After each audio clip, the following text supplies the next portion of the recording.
Part 1. Michael, the New Tsar.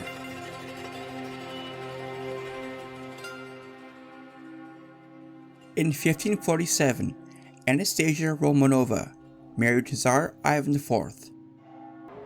Her family, the Romanovs, came from a nobleman named Andrei Kobyla, who served Moscow's Grand Princes in the 1300s. Over time, the family took different last names, but it was Anastasia's father, Roman Yurievich, who gave them the name Romanov. Her brother, Nikita, became a trusted advisor to Ivan and later to his son, Tsar Fyodor. Nikita's son, Fyodor Nikitich Romanov, was a powerful noble whose own son, Michael, was born in 1596. Anastasia had a calming influence on Ivan.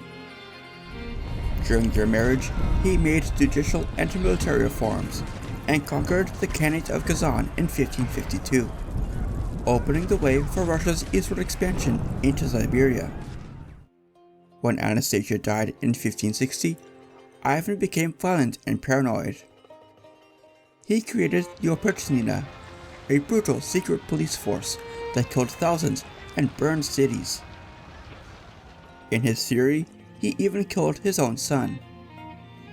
When Ivan died in 1584, his weak son, Fyodor I, became Tsar. Boris Godunov, Fyodor's brother-in-law, ruled as regent. Godunov faced famine and disease, while rumors spread that Ivan's lost son, Dmitry, which Godunov banished to a monastery, where he then died, was alive. During this time, Godunov accused Fyodor Romanov of sorcery, forcing him to become a monk and take the name Filaret. His son Michael was sent to a remote village elsewhere. After Godunov's death in 1605, a man claiming to be Dmitry took the throne with Polish and Cossack support. Though likely a fraud, many believed him, and he went on to become Tsar. However, he was soon overthrown and killed. Russia then fell into its time of troubles, with foreign invasions, rebellions, famine, and widespread violence.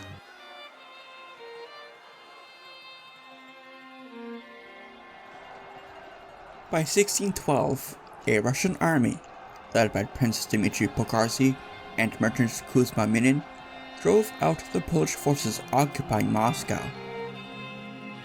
The country now needed a new leader. In 1613, a council called the Zemsky Sobor gathered 700 nobles, clergymen, and merchants to choose a Tsar. They picked 16-year-old Michael Romanov. He was related to the old Rukhovich dynasty through Ivan IV's wife, Anastasia Romanova. This connection was important because the Rukhoviches were seen as God's chosen rulers, protectors of the Russian Orthodox Church, and successors of the Roman/Byzantine emperors. Michael was young and had no ties to powerful groups like the Poles or Swedes, making him a safe choice. The rebellious Cossacks in the south also supported him. In February 1613, the Zemsky Sobor confirmed him as Tsar. He was crowned on July 21st, and the Romanovs were granted the right to pass the throne down to their future generations.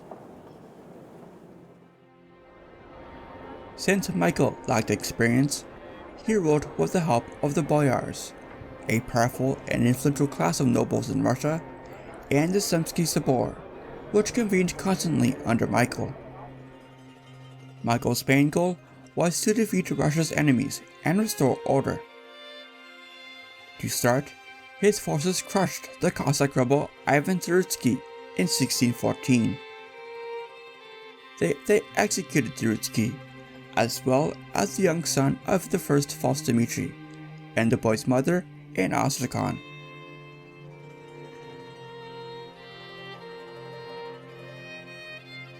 Russia still faced threats from Poland, Sweden, and the Tatars, but managed to fight them off. Sweden's new king, Gustavus Adolphus, had no interest in ruling Russia. In 1617, the Treaty of Stolbovo was signed. Sweden gave back Novgorod, which was occupied during the time of troubles, but kept land along the Gulf of Finland, cutting Russia off from the Baltic Sea.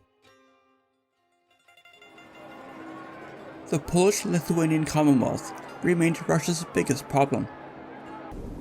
Michael's father, Filaret, was a Polish prisoner. Filaret was wise and respected, but he disapproved of Michael becoming Tsar without his consent.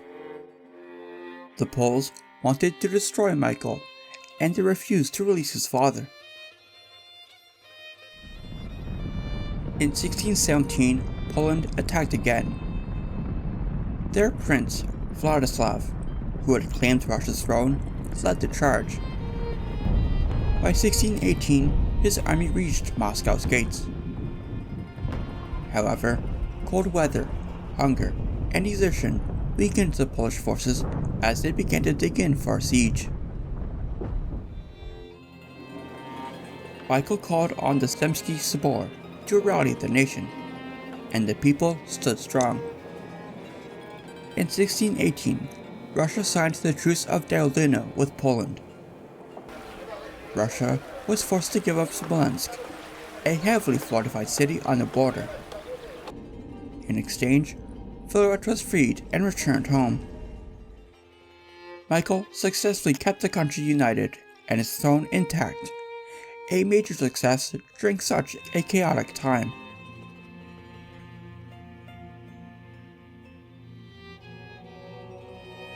Filaret returned home in June and became Patriarch of Moscow, the highest position in the Russian Orthodox Church. However, he was more than just an ecclesiastical figure. He ruled alongside his son. Filaret controlled politics, keeping nobles in check and punishing those who challenged him. He worked to strengthen Russia, increase its wealth, and prepare for a new war with Poland. Filaret also sought to secure the Romanov family's future by finding a wife for Michael. Michael loved his first fiancée, Maria Klopova, but the court and his mother rejected her and sent her into exile before Filaret arrived. In 1626, he wed Eudoxia Strasneva, a noblewoman from a modest family. They had 10 children, but only one son, Alexei, survived. Filaret was eager for war. In 1632, he sent Boyar Michael Sheen with 60,000 troops, including many mercenaries, to attack Poland. However, poor leadership and internal disputes weakened the campaign, and Vladislav, now the King of Poland, reinforced Smolensk. When a Scottish mercenary officer killed his English rival, the remaining Russian commanders panicked and surrendered in 1634. Vladislav prepared to invade Moscow, but was stopped when the Ottoman Turks attacked Poland from the south. Their new war with the Ottomans forced Poland to make peace with Russia. Vladislav was given 20,000 rubles, and in exchange, he gave up his claim to the Russian throne and recognized Michael as the rightful Tsar. Filaret died in 1633, followed soon by Michael's mother. Michael, now 35, ruled with trusted advisors. His son Alexei grew up in the palace with a strong education. His tutor, Boris Morozov, taught him Western ideas and languages. Morozov became like family to the Romanovs, preparing Alexei for the future.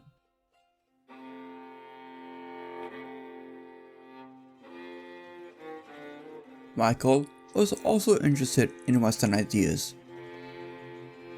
After losing the Smolensk War, he realized Russia needed its own trained army instead of hiring foreign mercenaries. He brought in foreign officers and used Dutch military manuals to train new regiments. By the 1640s, Russia had its own musket-wielding regulars and was building modern weapons in local factories. This new army became the backbone of Romanov rule, though Michael himself never led battles. However, the army was expensive. Russia's economy was still weak from the time of troubles. The government started collecting old debts and took large loans from wealthy families like the Stroganovs.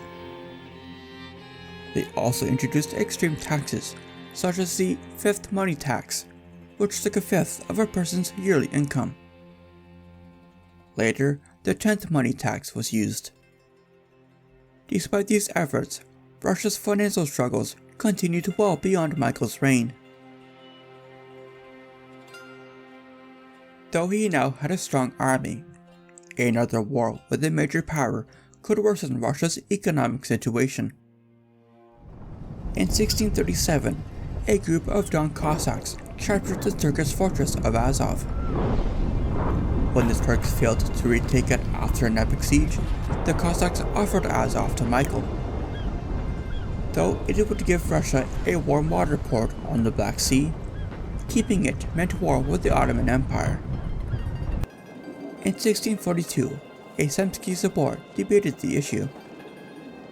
Military leaders were eager for war, but merchants and townspeople, worried about the economy, opposed it.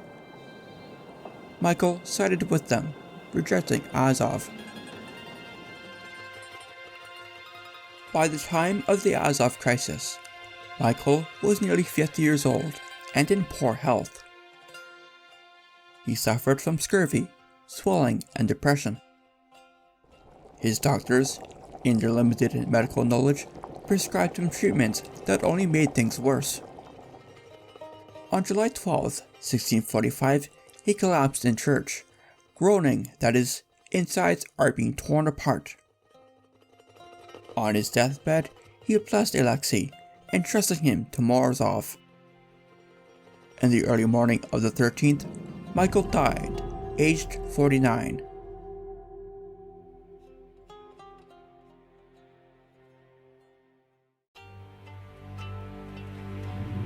Part 2. Alexei, the Young Monk.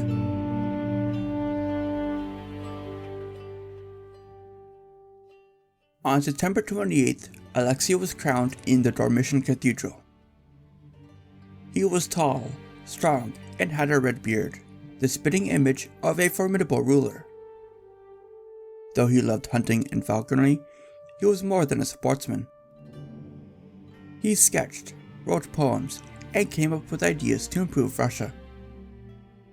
He sought out Western experts and new technology, paving the way for his son Peter's future reforms. Alexei was also sharp and impatient with fools, and dealt with them with a fiery temper. Yet, he could be just as kind and empathetic in quieter moments. Deeply religious, Alexei followed a strict routine. He woke at 4 a.m., prayed, met with officials, and attended long church services all before 9 a.m. During Easter, he spent many waking hours standing while praying, and prostrated on the ground thousands of times. Influenced by a religious group, the Zealots of Piety, he pushed for moral reforms. He banned swearing, drunkenness, and musical instruments. Bonfires burned any items deemed sinful. Alexei's piety earned him the nickname Young Monk. Alexei's first attempt at marriage ended in scandal. In 1647, he chose Euphemia Vsevolodskaya, but she fainted at the wedding, sparking fears of witchcraft. She was exiled, and Alexei's tutor, Boris Morozov, took this opportunity to promote Maria Miloslavskaya, whose sister Morozov married, Alexei wed Maria in 1648, and they went on to have 13 children.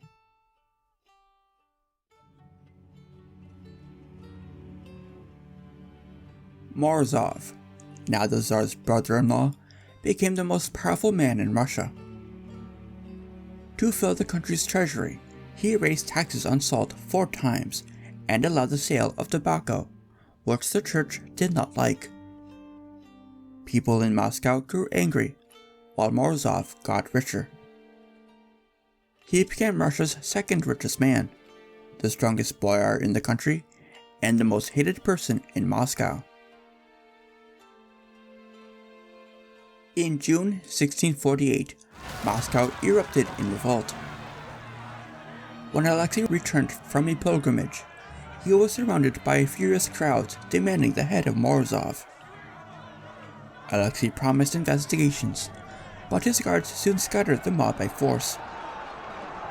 The enraged crowd stormed the Kremlin, looted Morozov's palace, killed his officials and allies in government, and drank from his extensive wine cellars.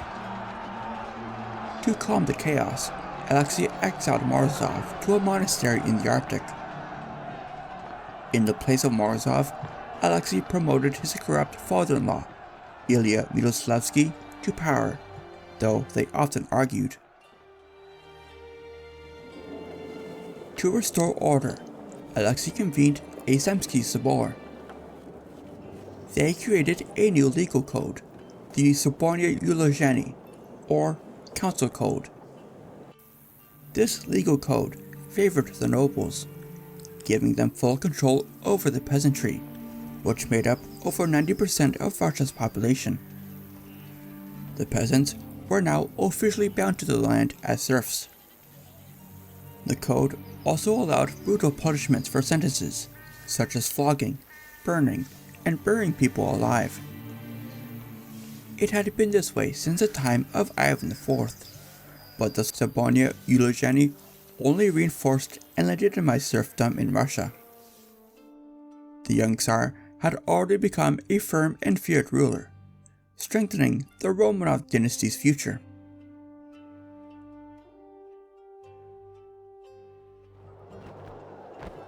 Meanwhile, in Poland, trouble was brewing. The Cossacks lived on the open plains of modern-day Ukraine and southern Russia. They were mostly independent, but sometimes worked for Poland or Russia. Starting in the 1600s, Poland ignored Cossacks who were not officially registered in their army, offering them nothing even if they were in their service. Even registered Cossacks were unhappy because King Vladislav refused to give them the same rights as nobles. In 1638, tensions grew worse when Vladislav replaced their elected leader, the hetman, with a Polish nobleman. In 1646, he broke his promise to make them nobles in exchange for support against the Ottomans, which was seen as the final betrayal.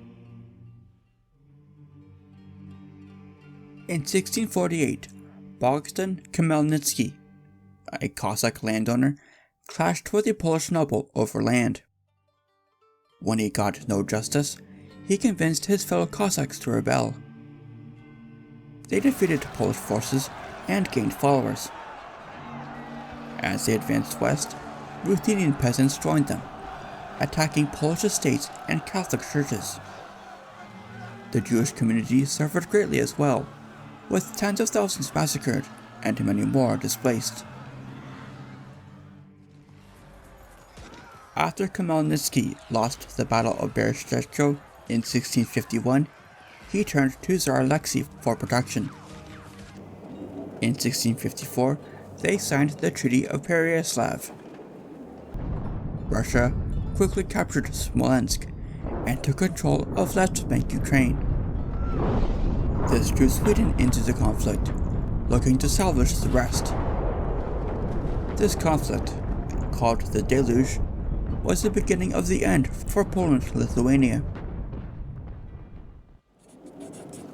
By 1667, the Truce of Andrusovo ended the war. Russia gained Smolensk, Kiev, and left bank Ukraine, Tsar Alexei declared himself to be the Tsar of all Great, Little, and White Russia. Still, the Russian nobility viewed the militaristic and untamed Cossacks with suspicion.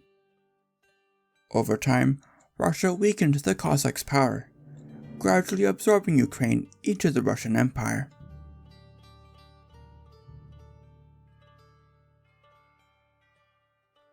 When Alexei was entering the conflict in Poland, he was also facing conflicts at home.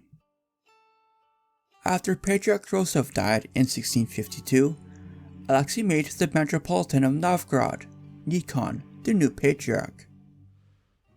Nikon quickly gained power, much like what Philip did with Tsar Michael. When Alexei left to fight Poland, Nikon ruled in his place. He called himself Grand Sovereign and protected the royal family during an outbreak of plague. Nikon launched costly building projects. He built the Cathedral of the 12 Apostles and his palace in the Kremlin. He also founded grand monasteries, like the Resurrection at New Jerusalem, symbolizing Russia as a new Holy Land. However, these projects drained the treasury. Nikon seized land from neighbors and monasteries, angering the clergy. He also replaced monastery heads, creating resentment. In 1653, Nikon introduced religious reforms to align Russian Orthodox practices with Greek Orthodox traditions. He changed how people made the sign of the cross, using 3 fingers, representing the Father, Son, and the Holy Spirit, instead of 2 fingers, representing the idea that Jesus Christ is both God and human. He also corrected religious texts, updated service books, and made minor changes to prayers. Many clergymen saw these reforms as corrupting the pure Russian faith, sparking fierce resistance. By the 1660s, the older believers rejected Nikon's reforms. They saw Moscow as lost and believed the end times were near. This schism weakened the church and increased its dependence on the state. By 1658, Alexei turned against Nikon. When a boyar attacked one of Nikon's officials, Alexei refused to investigate. That year, Nikon openly criticized Alexei during a mass and left the Kremlin. In 1666, a church council tried Nikon, found him guilty of leaving his post, stripped his title, and exiled him. Still, they kept his reforms, boosting the Tsar's power over the church.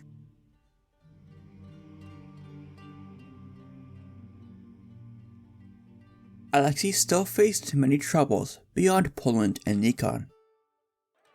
On July 25, 1662, while at a palace near Moscow, a massive crowd confronted him. The people were angry at Ilya Miloslavsky, Alexei's father-in-law, who had replaced Morozov as treasurer. Miloslavsky devalued Russia's coins by using copper instead of silver, causing prices to rise. The mob demanded his execution. As Alexei rode back to Moscow, rioters from the city surrounded him. Suddenly, Alexei's troops struck the crowd from behind, letting him escape on horseback. Many rioters were driven into the Moscow River or captured. Alexei ordered dozens of brutal punishments, executions, and mutilations. The copper riot left Alexei shaken. His health, already weak from heart palpitations, nosebleeds, and stomach issues, worsened. His doctors treated him with laxatives, opium, and herbs. In 1661, his wife Maria gave birth to Fyodor. For a time, Alexei hoped to place Fyodor on the Polish throne, but this failed because Alexei refused to allow his son to convert to Catholicism.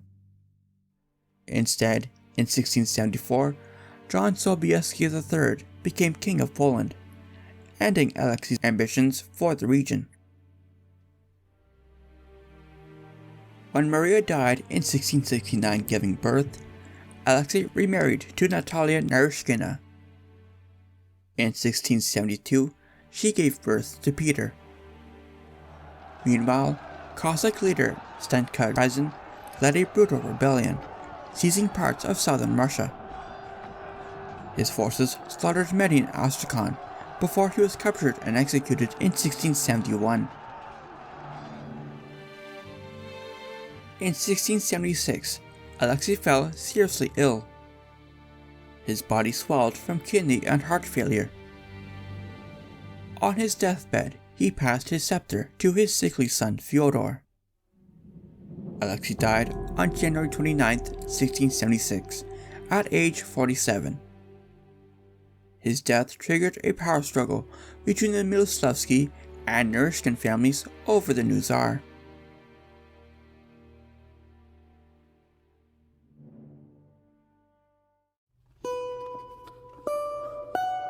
Part 3. Fyodor, Sofia, and the Two Tsars. Fyodor III was weak and often sick. He was so frail that he attended his father's funeral on a stretcher. Many doubted he could rule, but he was smart and well educated. He spoke Russian, Polish, and Latin. The boyars, following tradition, accepted him as Tsar and swore loyalty. When Fyodor became Tsar, his mother's family, the Miloslavskys, gained power. They accused his trusted advisor, Artemon Matveyev, of embezzlement and witchcraft. He was arrested, tortured, and exiled. The Miloslavskys also targeted Fyodor's stepmother's family, the Naryshkins. Tsarina Natalia and her son, Peter, were sent away to a distant estate. Fyodor's reign was short and troubled by war with the Ottoman Empire, over land along the Dnieper River. To pick better officers to fight in the war, Fyodor made his only major reform in 1681, when he abolished the Mesnechesvo system. This old ranking code, dating back to the 1500s, gave government jobs based on a boyar's family status and history, rather than personal skill.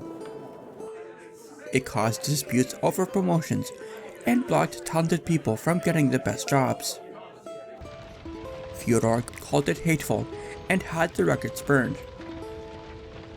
The reform now allowed skilled newcomers to rise in rank. In 1680, Fyodor married Agafya Grushetskaya, a smart and gifted woman. She gave birth to a son in 1681, but died 3 days later. Their baby soon died too. Grief and illness weakened Fyodor further. He remarried in 1682, but died that spring at age 21, leaving no direct heir to succeed him.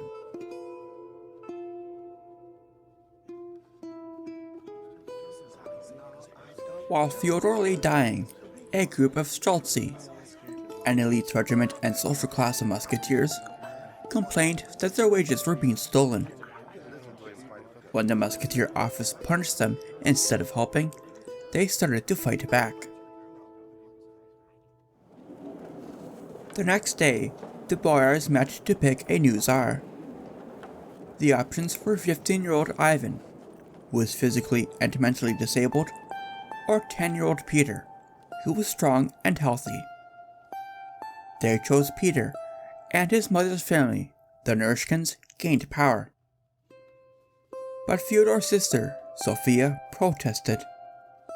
She said Ivan's right to the throne, as the older brother had been wrongly passed over. On May 7th, Peter's uncle, Ivan Naryshkin became a boyar. Sophia and her Miloslavsky allies spread a rumor that Ivan Naryshkin was going to kill Ivan. The Streltsy believed the lie. When Prince Ivan Khovansky, a respected general, sided with Sophia, they were sure Ivan was in danger. Tsarina Natalia showed them both princes safe and sound, but the Streltsys stormed the Kremlin anyways, killing the late Fyodor's allies and turning the Red Square into a gory slaughterhouse. While the Streltsy made Khovansky their commander by mid-May, Sophia took power as Russia's regent. They agreed to crown both Ivan and Peter as co-czars, while Sophia ruled behind the throne. But when the Streltsy pressured her to accept and support the Old Believers, she refused. She had their leader, Avakam Petrov, executed, and 20,000 followers were burned. Sophia then took the co-czars and fled Moscow to trick Khovansky into thinking he was in charge. But when she returned in September, she arrested and beheaded him. With him gone, the Streltsy surrendered, and Sophia ruled Russia.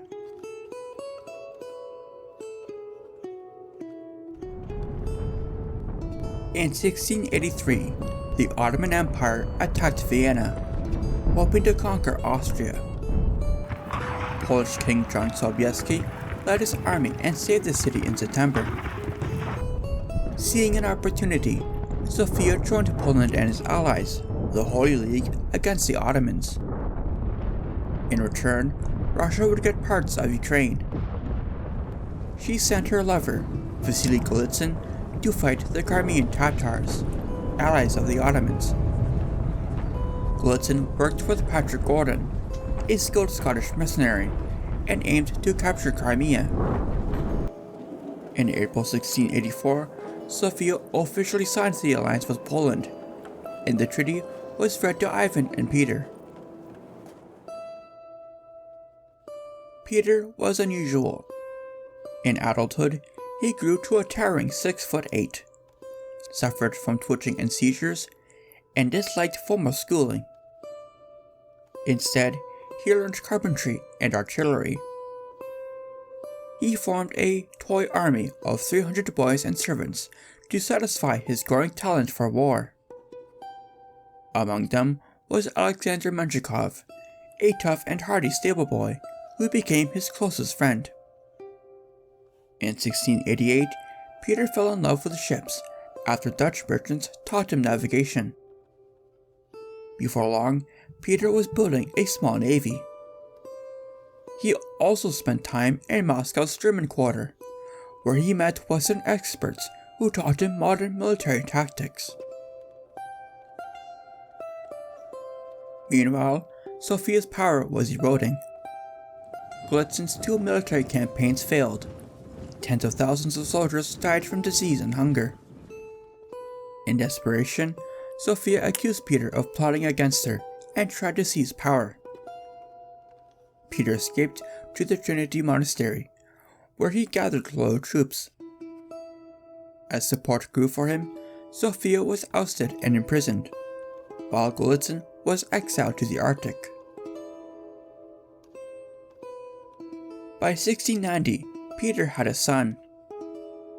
With Sophia gone and an heir born, his path to ruling Russia was clear. By the time of his death, Russia would transform into one of Europe's strongest empires.